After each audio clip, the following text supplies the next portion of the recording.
Hello everyone, this is Wrestling Watcher YouTube channel. It's about watching professional wrestling. So Mateo and Tonga have been released from WWE as part of the recent releases they've done.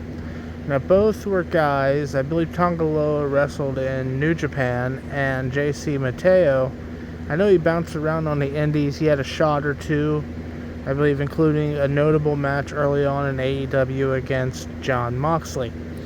Now, they were brought in as part of the New Bloodline, which later became the MFTs, under the leadership and stewardship of Solo Sikoa.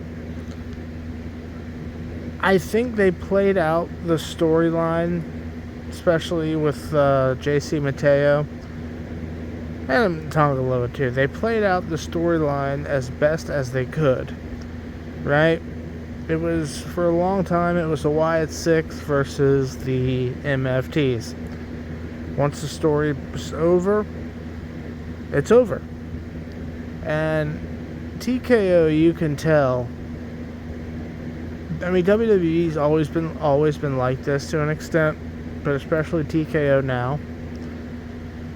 If you're not going to be up there on the card, if they don't see a future with you, if they don't see you in a high-profile Mania spot, because those spots are rare, right? If we really look at the card, not everyone's going to make WrestleMania. It's just the way it is. If they don't see you having a very high ceiling, they're going to let you go, and that's just the way it is. In sports and entertainment, you know, those two guys, though talented, when you got NXT down there, you know, you have a whole slew of talent that you're going to look to bring up eventually that you think can be in a high-profile spot. Unfortunately, those two guys weren't seen in that light by the company. Now, does that mean their career in professional wrestling is over? No. There's indies everywhere. There's obviously AEW and TNA. There's, you know, New Japan still out there. There's still pro wrestling out there, right? You know, it's interesting. I think those two guys maybe could have gotten over in AAA with Undertaker booking down there, which makes their releases really kind of interesting. You think there could have been something down there for them, perhaps, but I guess the company just didn't see it that way. Two talented guys.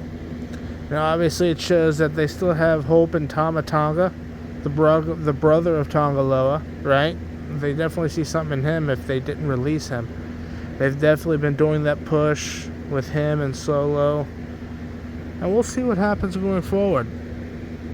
But now, with all these releases, it does lead to the question of, is there room, especially in North America, for another big wrestling company, right? Because obviously you have WWE that rules the roost by a million miles over everybody.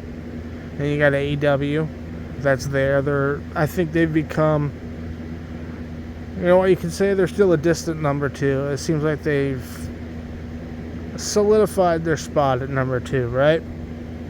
I think they've gotten better as time goes by, because there was a time when they were looking really, really bad.